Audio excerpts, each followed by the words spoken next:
Buenos días, gracias a todos. Gracias por la invitación al doctor César Cabezas a la Revista Peruana de Medicina Experimental y Salud Pública. Voy a hacer una breve presentación cómo realizar una buena revisión por pares. En este contexto, como el doctor César nos mencionó, donde el sistema de integridad científica se ve vulnerado por malas prácticas, que no representan el colectivo total de los investigadores, sino unos cuantos que generan esa desconfianza en el Sistema Nacional de Ciencia y Tecnología. Bien, esto es el historial cómo inició la revisión por pares. Se presume que aproximadamente en 1439 había indicios de que ya algunas editoriales promovían un inicio de una práctica de revisión por pares. Todavía no se conocía como sistema de revisión por pares, donde algunas revistas enviaban los artículos a una persona para que puedan ser revisados. Posteriormente, esto da inicio cuando se toma el concepto de revisión por pares previo, cuando el Transaction Royal Society mandaba los artículos, es decir, las cartas que mandaban los científicos, por ejemplo, Luis Pasteur y Anton van Leeuwenhoek, cuando mandaban las cartas, el Transaction Royal Society lo enviaba a dos personas para que revisen el documento y sobre la base de eso tomaba la decisión de que si el documento podría ser publicado o no, que años después fue considerado como el proceso de revisión por pares. Y claro, el concepto de revisión por pares es el proceso de someter el trabajo académico de investigación, las ideas de los autores al escrutinio, a la revisión por otros expertos, para que puedan tomar una decisión y determinar, primero, la calidad, la validez, la importancia, la originalidad y también la integridad de la investigación, que es la clave en esto. A la vez también el proceso de revisión por pares permite mejorar la calidad de los artículos científicos. Es decir, mejorar cómo informar correctamente un reporte hacia la comunidad científica. Eh, Además de eso, es importante tener en cuenta que el proceso de revisión por pares no solamente el concepto y la práctica no solamente se utiliza en las revistas científicas, sino en las subvenciones de los grants para financiamiento de investigación. Se utilizan los mismos principios y el mismo concepto, que es el escrutinio para promover una práctica ética responsable y mantener la integridad de la investigación. La revisión por pares tiene diferentes objetivos. Entre ellos tenemos, por ejemplo, la función, el rol de la revisión por pares es evaluar la calidad de la investigación, eh, evaluar si la investigación que se quiere publicar está dentro de los objetivos y el alcance de la revista. También en esto está considerado en la novedad, el conocimiento nuevo que se desea publicar, así como los resultados, qué tan válidos podrían ser, la credibilidad, detectar posibles faltas de mala conducta científica en caso hubiere, ocasionalmente solo se puede detectar eso en la revisión por pares, y mantener siempre la integridad de la investigación. De hecho, el proceso de revisión por pares, dependiendo del editorial, que puede tener diferentes flujos. Este es un modelo, por ejemplo, que utilizan varias revistas, en el caso nuestro, por ejemplo, en BMC Medicine. Seguimos este patrón estándar, que es cuando el autor es el responsable de enviar el artículo a la revista científica. Primero, el asistente editorial hace un checklist para ver cuánto se cumple con esto, con las declaraciones, los informes, la información suplementaria y todo lo que solicita la revista. Esta información es derivado al editor en jefe. El editor, quien es el que se encarga de tomar la decisión de que si podría haber una contribución nueva o no y si podría estar dentro del alcance de la revista. En ese momento podría rechazar un artículo, dependiendo de la revista. Y como el doctor César mencionaba, de hecho esto también depende de la política editorial que tiene la revista. Se tiene, por ejemplo, artículos o revistas que publican solamente resultados positivos, que son bastante selectas, y en otros casos revistas, por ejemplo, de acceso abierto que publican resultados positivos, resultados negativos y también resultados sumatorios, que es otra división, es decir, podría ser algunos hallazgos adicionales que se han encontrado en estudios previos o poder contrastar lo que ya se conoce.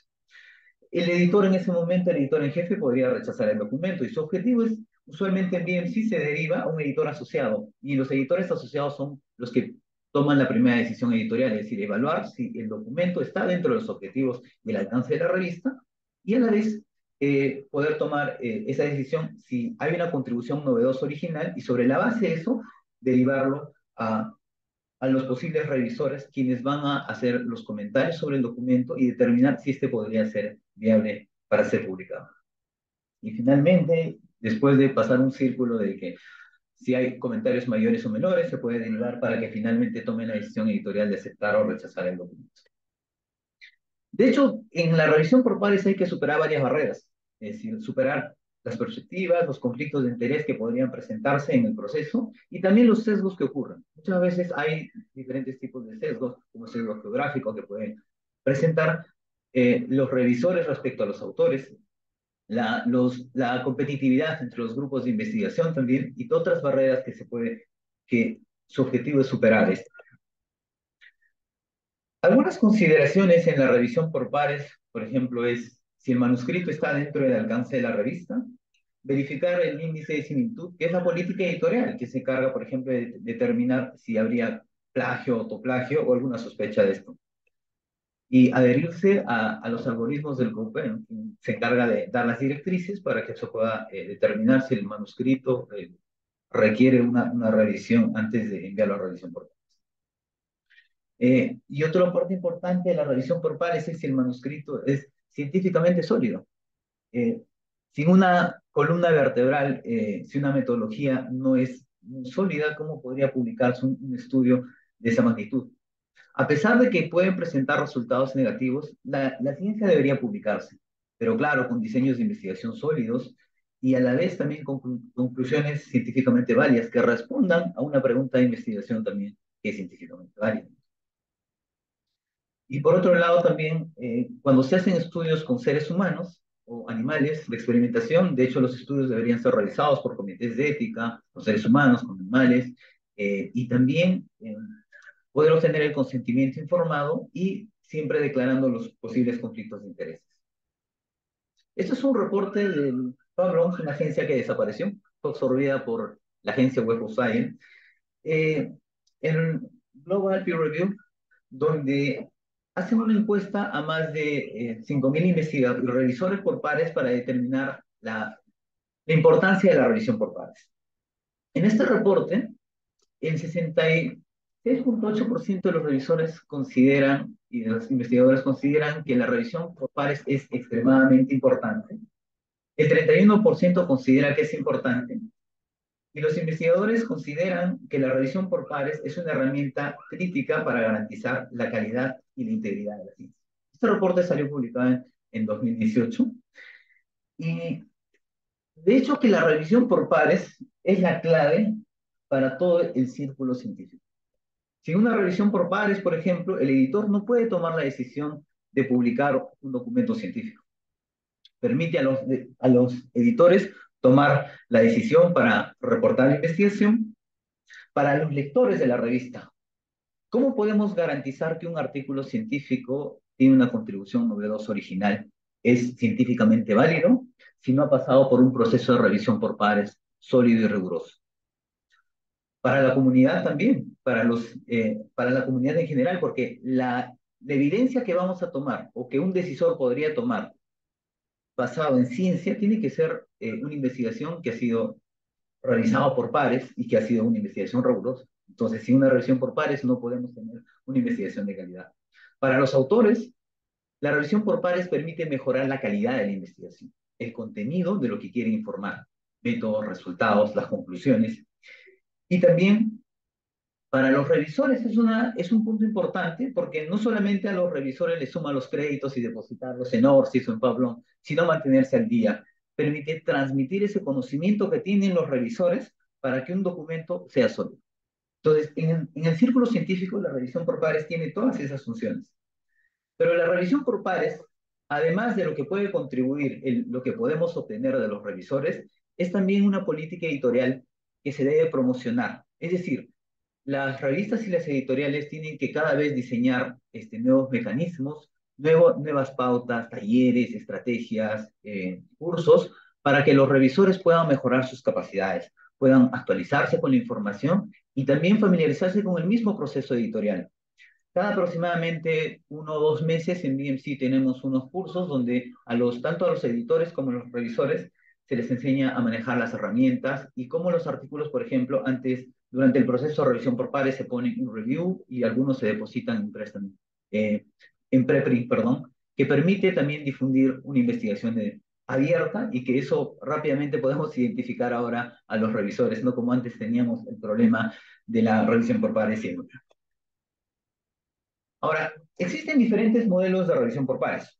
Tenemos un proceso de revisión por pares simple ciego, cuando los autores no van a conocer la identidad de los revisores, pero sí los revisores van a poder ver quiénes son los autores. Es un modelo bastante usual, diría yo, el más común entre las revistas. El modelo doble ciego ya es poco utilizado, la utilizan algunas revistas, pero como hoy en día tú pones un título en Google, pones un título de un documento y vas a poder identificarlo rápidamente, entonces la probabilidad de que pueda identificar a los autores es bastante alta. Y la revisión abierta es el modelo que todavía algunas editoriales como F. Miller y Frontiers, por ejemplo, promueven la revisión abierta, donde los revisores pueden conocer a los autores.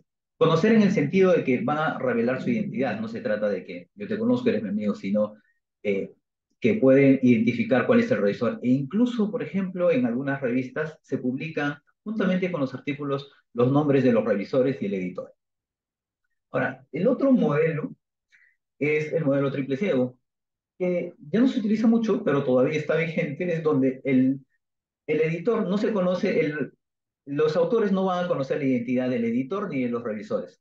Usualmente una revista, en el caso de BMC, Series y Plus, cuando se asigna el artículo a un editor, entonces inmediatamente le llega un artículo a los autores, indicando quién va a ser el editor que va a manejar el artículo. Y ahora, esto está alineado, esta clasificación, a la propuesta que puso STEM INISO, que es la Organización Internacional de la Estandarización, que propuso este año en la Semana de Revisión por Pares. Intentaron estandarizar una clasificación de los términos de revisión por pares y la clasificación más usual que utilizamos es el primer modelo, ¿no? La identidad en la transparencia, que es la revisión por pares. Simple ciego, doble ciego, triple ciego. Y además también los reportes de revisión por pares post publicación, depositarlos en línea, que también contribuye mucho a garantizar la credibilidad de lo que uno está publicando. Ahora, este es tomado de PLOS, donde se promueve los beneficios de la revisión por pares, publicarlos juntamente con el artículo, que también es una práctica que tienen varias revistas de BMC Series y otras revistas. Poner a disposición juntamente con el artículo muchas veces los comentarios de la revisión por pares, incluso las bases de datos, información suplementaria o los protocolos, permite muchas veces garantizar que la investigación se ha realizado. En este escenario, por ejemplo, donde hemos visto el problema que salió de la granja, muchos de esos artículos, por ejemplo, de donde fueron publicados, donde estos autores publicaron esos artículos, son revistas que no publican usualmente mucha información suplementaria o no se ponen a disposición los protocolos o bases de datos. Y eso también, incluso los comentarios de los revisores, y eso de todas formas vulnera la práctica. Reconocer ese valor, por ejemplo, de la revisión por pares es importante porque permite transparentar la investigación, enriquecer la literatura, contextualizar el trabajo. ¿Cómo fueron los comentarios mayores, menores y cómo fueron abordados estos comentarios por parte de los autores? Y a la vez aumenta la confianza. ¿A quién no le gusta leer un artículo y cuando quiere ver más información del artículo, ver si, por ejemplo, este artículo fue abordado y los comentarios de los revisores fueron sólidos o no, y si el documento estaba bien escrito? Entonces, es una buena forma de transparentar el proceso de revisión por pares. De hecho, no nos garantiza el poner a disposición los comentarios que podría haber un problema asociado a mala conducta científica, pero hasta el momento es lo que se tiene y lo que permite avanzar la ciencia. Y esto también, poner los comentarios de la revisión por pares en línea, permite también hacer a los revisores muchas veces más responsables. Más responsables en el sentido de que debe haber profesionalismo al comentar un artículo. No se trata de escribir unas pocas líneas, sino soportar un comentario sobre la base de una metodología sólida y sobre un historial de la literatura pública.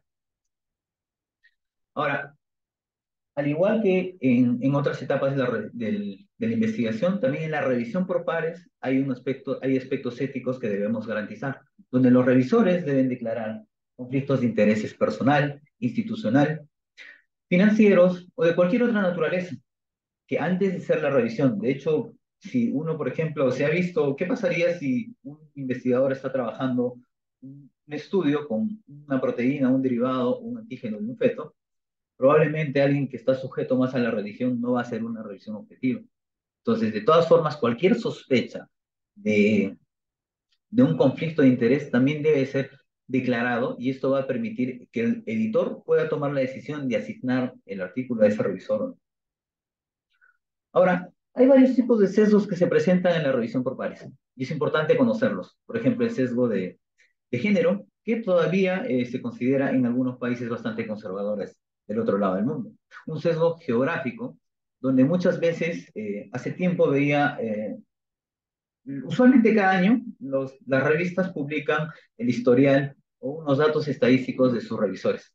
Pero algunas revistas europeas o norteamericanas muchas veces revelan que el mayor porcentaje de sus revisores son de Inglaterra, Norteamérica y países avanzados, pero necesitamos en la revisión por pares integrar a revisores de diferentes contextos, porque la revisión por pares es dinámica y requiere una visión más amplia. Sesgo de prestigio también ocurre cuando muchas veces un investigador muy experto va a calificar un documento de alguien que está iniciando una carrera temprana de repente en investigación, y eso puede vulnerar a veces la revisión por pares. Y lo otro es el sesgo de modelo, las competencias que se tienen entre los diferentes grupos de investigación. Cuando un grupo que aborda un tema años se le asigna un paper, a veces puede haber un tipo de conflicto de interés porque están compitiendo, porque quién reporta primero los hallazgos. Y por otro lado también tenemos, a veces hay sesgos cuando se tiende a publicar preferentemente resultados positivos o preferentemente resultados negativos. Pero entre eso debe haber, lo que necesitamos es que no solamente se publiquen los resultados positivos de la investigación, sino también se publiquen resultados negativos y cuando es necesario, resultados adicionales o sumatorios, que se llaman. Bueno, ahora, preparar un comentario de revisión por pares depende, por ejemplo, de la política editorial de la revista, de los objetivos de la revista y del alcance de esta. Ahora, para hacer una buena revisión por pares, se requiere, por ejemplo, ver el impacto y la nueva contribución que puede tener un documento científico. Y es ahí donde abordamos el tema, el enfoque, los nuevos métodos que podría tener y las conclusiones. Claro, estamos hablando cuando los hallazgos muy novedosos se publican en revistas reconocidas, de hecho, por el impacto que podrían tener y cómo esto podía cambiar la práctica. Y por otro lado tenemos los enfoques y los métodos. Hay estudios donde se han diseñado nuevos métodos de investigación, sobre todo en ciencia, ¿no? Se genera a veces diseños nuevos o sólidos que, que esa contribución puede dar la vuelta, puede generar un cambio en la práctica. Y a la vez también hay revistas que publican, por ejemplo, PLOS Biology hace unos años sacó unas pautas donde un año después que se publicaran, digamos, hallazgos muy novedosos, una metodología nueva puede ser reproducible por otros autores. Y lo que buscamos es estudios, cuando ellos buscan estudios novedosos, ¿no? Y claro, las conclusiones que sean válidas y que respondan a una pregunta de investigación sólida también, ¿sí? Y que sea científicamente válida. Y de hecho son algunas preguntas que se tienen al momento de hacer la revisión por pares. Y esto también es importante, poner estas preguntas en la plataforma. Hay varias revistas, por ejemplo, como BMC Medicine y otras, donde ponen en su plataforma, Lancet también incluye en línea una serie de preguntas. Y eso permite, por ejemplo, hacer una revisión más sólida, responder a cada una de estas preguntas y con comentarios por parte de los revisores y adicionalmente estos ver los comentarios mayores o menores que podría tener el documento. Ahora, de hecho vemos una evaluación técnica, aunque no estamos familiarizados con el concepto. La evaluación técnica es cuando vemos el enfoque y los experimentos del estudio, qué tan reproducible puede ser la investigación. Y para ver la reproducibilidad del estudio no solamente necesitamos el paper, necesitamos información complementaria, los suplementos, y en el caso incluso de una revisión sistemática se puede ver la reproducibilidad o se puede identificar con código dónde fue depositada la revisión sistemática, si fue depositado en Coevidence, en Redman, o si tengo, por ejemplo, la base de datos, puedo, el historial, por ejemplo, la estrategia de búsqueda, puedo hacerla reproducible, puedo depositar y puedo identificar si realmente se han identificado o se han recuperado un número de estudios. Lo mismo con los datos que se pueden utilizar o los códigos que se depositan en GitHub cuando son estudios más grandes.